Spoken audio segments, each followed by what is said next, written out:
quick narrative around the frame that we're seeing reality through. For example, if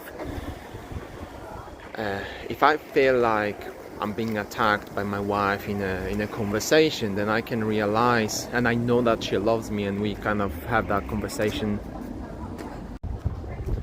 Quick change of narrative. How do you do that? Did you know that all that you believe to be true is your frame that you see the reality through? For example, if you feel like it's impossible to pull something off, it's because it didn't happen to you, or maybe whatever you went through in the past have made you to believe that's to be true. How to change that reality, you might ask? There are various modalities that you can use to reframe the way you see your experience through and the way you make decisions. So if, for example, you feel overly stressed after work, you may have learned to work hard, long hours when you were growing up. And what was your experience when you were growing up, right? Or what was your experience when you've observed how your parents communicate? Maybe you didn't have parents, and maybe your parents were constantly arguing.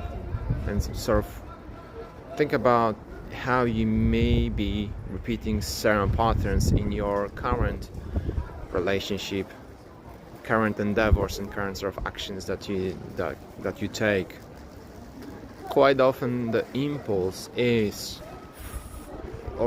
stems from the beliefs that you may be holding deep down about what's supposed to be true and what you believe is the right way to do things. But sometimes you probably know is that sometimes when you think it's the right thing to do, then it turns out that it's not necessarily the right thing to do. We live in a reality where we kind of trying to be careful about what we're saying, about not to offend someone. But what if those triggers are for you to work on, and that's your ownership? Like, for example, I've realized if I'm getting triggered, and I gotta set a boundary and say to my wife, or kind of on the meeting, that let's pause it. Let's take a couple of minutes to self-regulate yourself. And that's been proving a massive change. Rather than reacting and then perhaps regretting what I've said or what I've done, I've learned to give myself a couple of minutes to rest. What kind of time you allowing yourself to rest when you get triggered or challenged?